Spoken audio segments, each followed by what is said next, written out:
No, you are all set?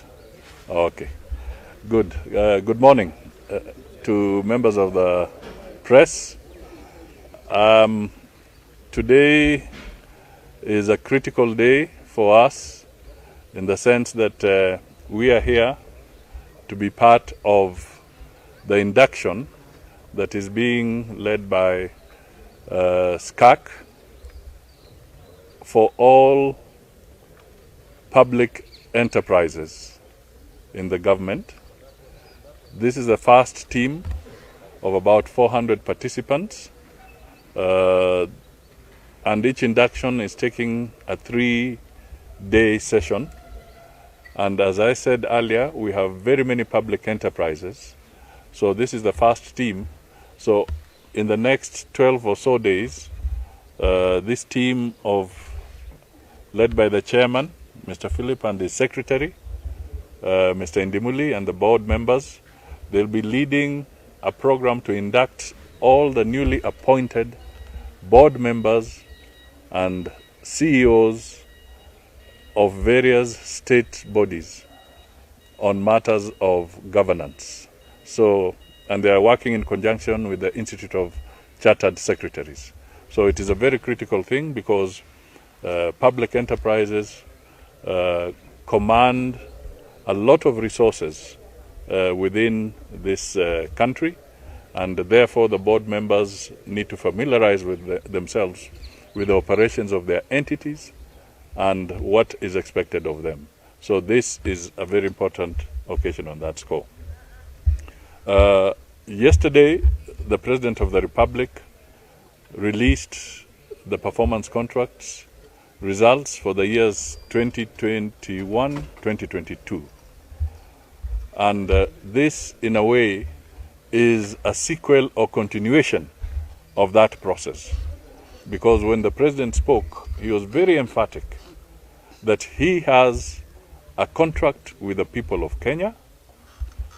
His performance contract is very rigorous, and he's going to be judged on the basis of the commitments he made when he was leading the campaign, and in turn, he has given all these good men and women an opportunity to be part of his team. So he expects all of us to help him in the delivery of his bottom-up economic transformation agenda. And therefore, we are sharpening our tools, sharpening our skills, so that we can be able to do that as we go along. We want boards to take responsibility. And the theme of my message today was tuachane ama tuepukane na ile hadithi ya kusema waziri amesema. Yeah, there's that famous saying, waziri amesema. So people tend to pass the buck instead of taking decisions in accordance with the law and in accordance with regulations. They take a shortcut and say, waziri amesema. Sometimes huyo waziri hata hawajakutana. Tunaelewana? Lakini wanasema waziri amefanya nini? Amesema. And in the process, certain things then go in the wrong direction. So the message we are saying is that let them be ethical, let them be professional, and let them be guided by the Mwongozo guidelines on matters of state corporations. I also want to state that we are going to strengthen not just the State Corporations Advisory Committee, but all other entities, including the Inspectorate of State Corporations, because these are very critical in ensuring that there is good governance across the board in public enterprises. I gave the example that out of the 348 state enterprises that are there today, 79 of them are supposed to be commercial enterprises that pay dividends to the government of Kenya. And in my speech, which you will see, we have not been meeting that target. Only 5% of the 79 have been remitting dividends to the exchequer. Others have now become dependent on the exchequer. We must reverse that trend. We have seen public servants losing their savings through some of these entities, because all public corporations have an obligation to remit all statutory deductions, pay as you earn, NHIF, NSSF. Some of them have not been doing that.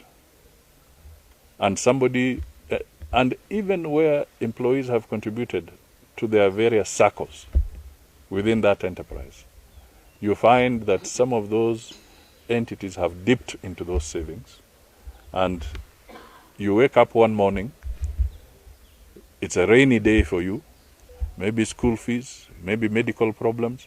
You go to your cooperative and they are unable to give you your funds because those funds have been utilized by other people. So these are the kind of things that we really want to point out, that we cannot make it business as usual. We must turn the tide. The president indicated that we are seeing debt levels that we have never seen before. You heard him. He did not mince his words. So he brought it out that we all have to pull up our socks so that we can get out of that dangerous situation that we are in. It's not that we cannot get out of it. We can get out of it. But we must now stop digging. That was the message he was putting across. We must stop digging and start getting out of the challenges that we are facing. He indicated, for instance, pending bills are very high, almost 1 trillion plus across the government, into the county governments, and therefore these are issues to address. And as I was speaking there, I was also pointing out that a vibrant economy is also dependent on a government that is also honoring its obligations. So when a government obtains goods and services from a contractor and then does not pay that contractor, you are becoming responsible, or you are actually responsible for impoverishing that contractor. Because an auctioneer does not just come to somebody's home for nothing. An auctioneer comes to that home because there's a default. So we must ask yourself, when public entities fail to pay their service providers, what are they doing to the state of this country? They're impoverishing Kenyans. The government of the day is supposed to serve and support its citizens to make money and to move forward and to grow the economy. The government of the day is not in the business of impoverishing its citizens. So we must move away from that tradition and act responsibly across the board so that we can facilitate our citizens to grow. And that is why we are here through this induction process. Asante sana.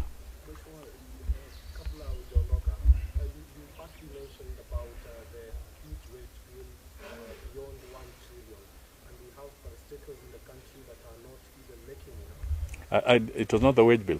It was pending bills. Sorry, pending. Yes.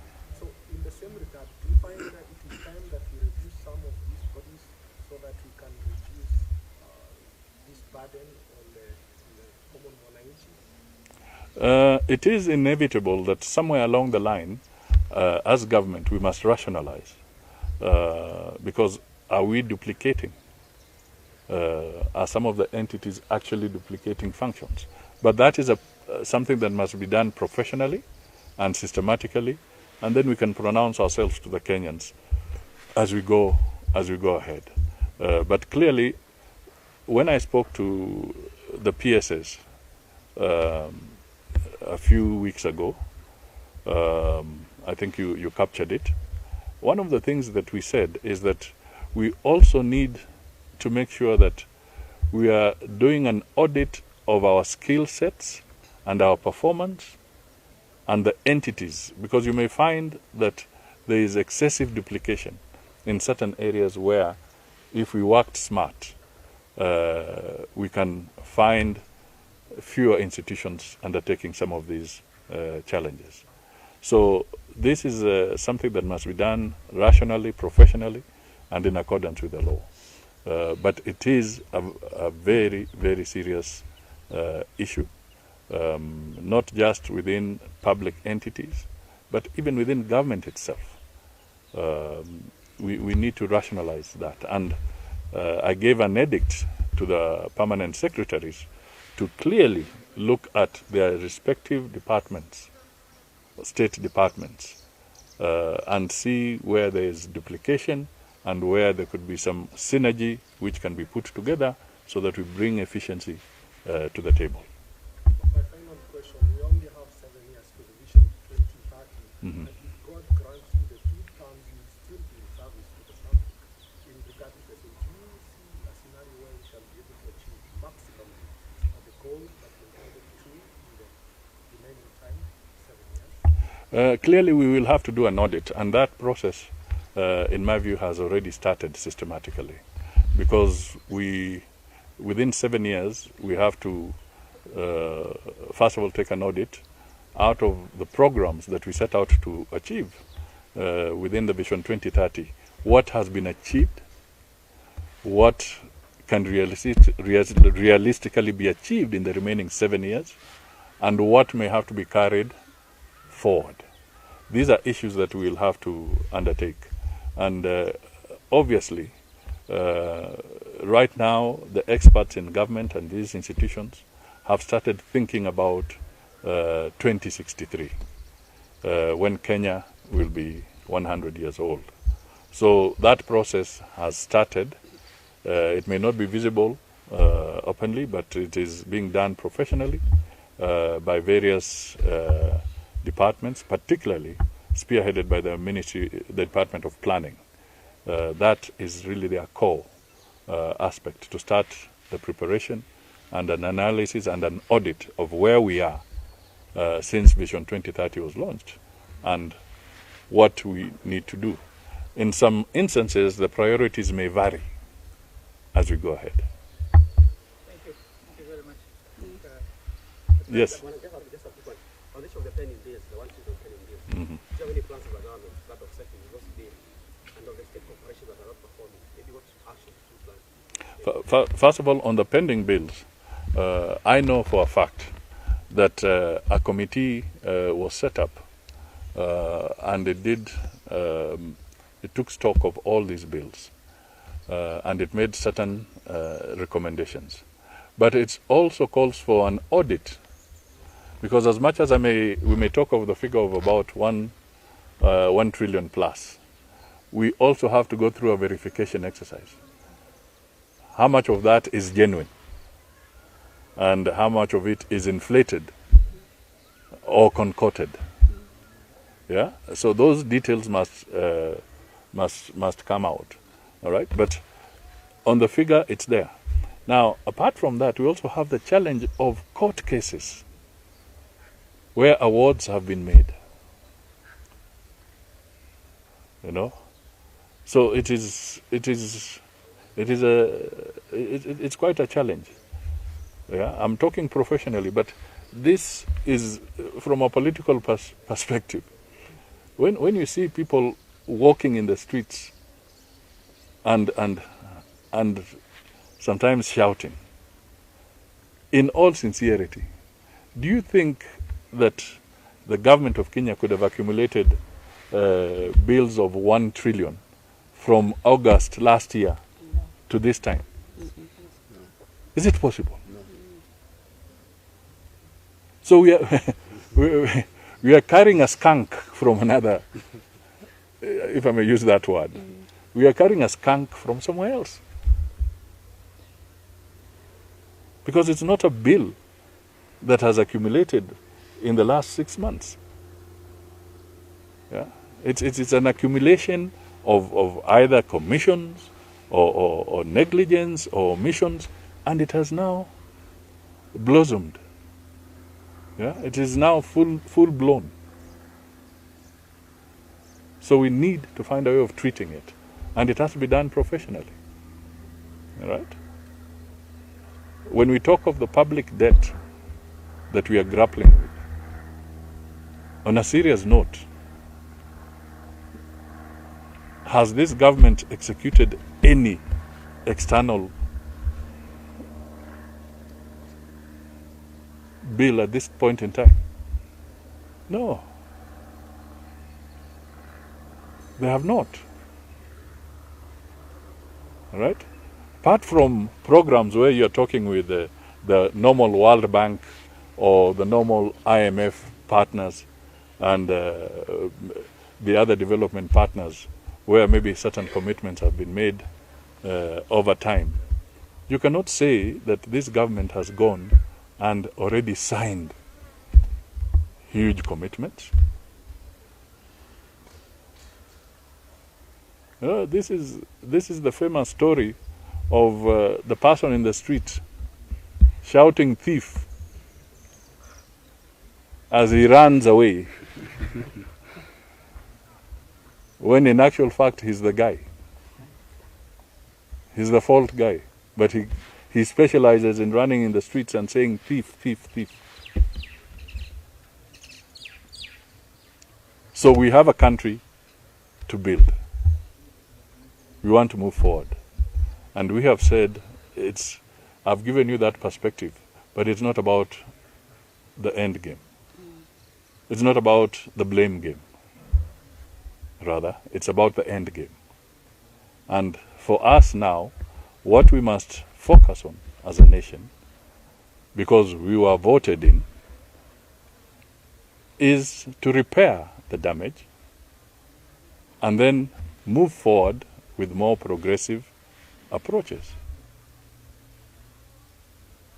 So, as much as we have spoken to it, we cannot continuously look at the past, and we now have to sort it out. Yeah? We were voted to sort out Kenya's problems and to push the country forward. That is what we have to do.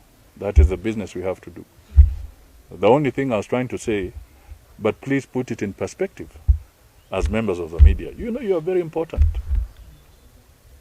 You are very important players in getting people to appreciate where we are, how we got there, and where we should be going. So I also extend a message to you, Mutusaidie. As I said earlier, and in my speech you will see, I did highlight that there will be a professional process.